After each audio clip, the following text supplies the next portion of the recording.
Mempunyai home screen iPhone yang structured akan memastikan kita menggunakan phone kita ini dengan cara yang betul. Hai, saya Hazim.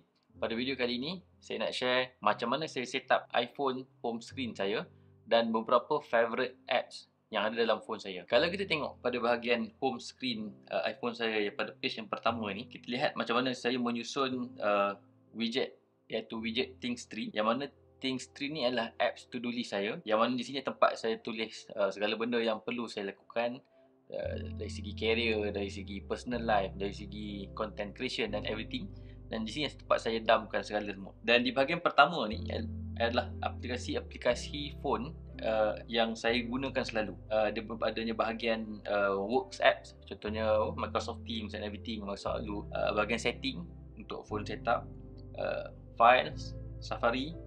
Day one is actually one of aplikasi kenaan journaling. Draft adalah home note taking yang untuk quick note taking. Notes, Apple Notes dan Reader. So pada page yang pertama, kita perlu letakkan aplikasi-aplikasi yang kita rasakan akan kita paling guna paling at the most of the time. So dengan cara inilah akan menyebabkan kita akan gunakan phone kita ni pada benda yang sepatutnya. Maksudnya kita tak akan gunalah untuk benda yang selain daripada tu. Okay, then kita go pada page yang kedua. Pada page yang kedua, of course saya letak satu lagi widget Iman Pro yang mana menunjukkan waktu solat. Kemudian aplikasi kalender yang saya pakai, Apple Calendar.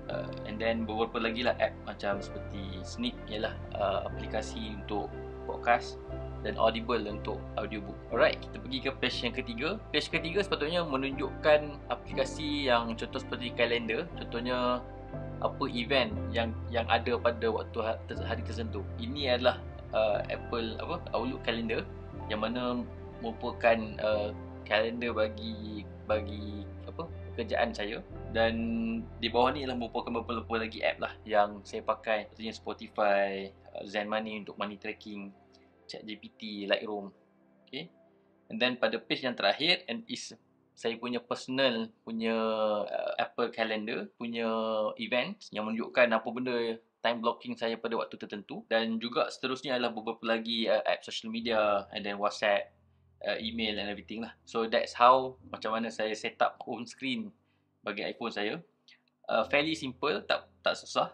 So untuk memastikan penyusunan aplikasi-aplikasi ini, kita make sure kan ada beberapa widget yang besar dan sedikit aplikasi di bahagian bawah, dan susunan tu mestilah mengikut susunan yang mana paling penting sampailah yang tidak penting sekali. So kalau korang berminat dengan wallpaper yang ada pada yang saya guna ni, korang boleh dapatkan di link di bawah. Ni adalah wallpaper yang saya create sendiri, dan korang boleh download lah secara freely dan gunakan pada iPhone ataupun phone korang. Okay, and then kalau kita lihat macam mana saya susun dock app ni. So bahagian bawah ni sepatutnya menjadi app yang paling penting yang kita guna. Seperti saya letakkan pertamanya phone call, of course. And then Obsidian merupakan note taking second brain saya. Habitify adalah tempat untuk saya track saya punya habits. And then Things Tree lah, saya punya personal to do list, yang tempat yang saya ceritakan tadi sebagai tempat saya dumpkan everything lah untuk saya remindkan balik apa benda yang saya kena buat. Okay, now saya nak share sikit beberapa favorite app saya yang saya selalu pakai. So app yang pertama yang saya nak share adalah Obsidian. Obsidian ialah merupakan note taking yang mana korang boleh tulis note, dan notes tu disavekan dalam folder local korang. So berbeza dengan note lain seperti macam Apple Notes ataupun Notion dan segalanya, Evernote. Notes tu berada dalam cloud. So kita tak own that notes. Tapi dengan berbeza dengan Obsidian, notes ni kita own sendiri dalam local file folder phone kita. Seterusnya ialah Things Tree. So Things Tree ialah merupakan satu apps yang saya gunakan agak agresif lah. So di sini saya susunkan bagaimana susun dengan personal project, career work project, and then content creation work lah. So di sini beberapa project yang ada dalam hidup saya. So di sini lah tempat kita dumpkan segala benda yang berkaitan kerja kita yang perlu kita lakukan dalam hidup kita. Terusnya ialah Habitify. So Habitify ialah another application untuk kita trackkan kita punya habit yang kita nak develop dalam hidup kita. So di sini tempatlah saya tak macam contoh solat sunat duha, learning, lifelong learning, baca Quran, everything lah. So this the app yang saya rasa agak baiklah untuk habit app ni. Yang mana kat sini dia akan sharekan progress kita lah for the last of kita boleh check lah the last of 2023, last of 2024. Kat sini kita boleh tengok lah bagaimana progress kita pada satu tempoh masa tu. Okay, seterusnya app yang menjadi kegemaran saya adalah app yang bernama Reader yang didevelop oleh Readwise. So apa yang hebatnya dengan Reader ni ialah ini adalah tempat di mana saya meletakkan segala benda yang perlu saya baca. So, contoh kalau saya jumpa artikel-artikel yang best ataupun email newsletter, saya akan letakkan email yang diberikan oleh Reader ni, dan dekat sini lah saya akan dapat pelbagai newsletter, pelbagai artikel-artikel, dan di sini lah menjadi tempat source of untuk saya create content dekat di Twitter, di blog saya dan everything. Apps seterusnya ialah Snip.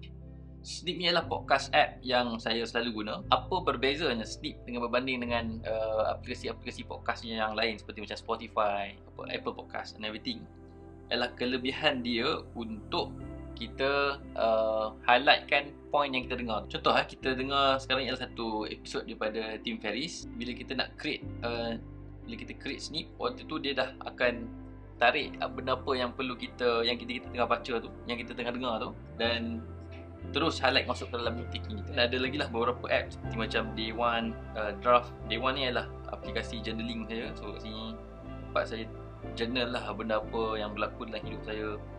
So quite dah habis tahun lah saya guna aplikasi ni, dan memang sangat best lah sebab dia boleh resurfacekan balik kita punya memories. Dengan kita mempunyai app-app yang saya sebut tadi, sebenarnya adalah untuk memastikan kita menggunakan phone kita ni pada kadar yang optimum dan pada kadar yang mempentingkan hidup kita.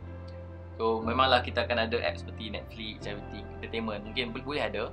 Tapi dalam masa yang sama kita kena cari aplikasi-aplikasi ni yang boleh enriching our life lah. So that kita boleh menggunakan gadget kita ni ataupun mission kita ni pada kadar yang optimum dan jadikan hidup kita ni lebih baik. Alright guys, I think itu saja untuk video pada kali ini. Harapkan video yang saya share tadi bermanfaat. So segala benda yang saya sebut tadi ada di bahagian bawah ni. App favourite saya, wallpaper yang saya pakai, newsletter saya dan everything. Korang boleh subscribe. I think kita jumpa di next video. Bye bye.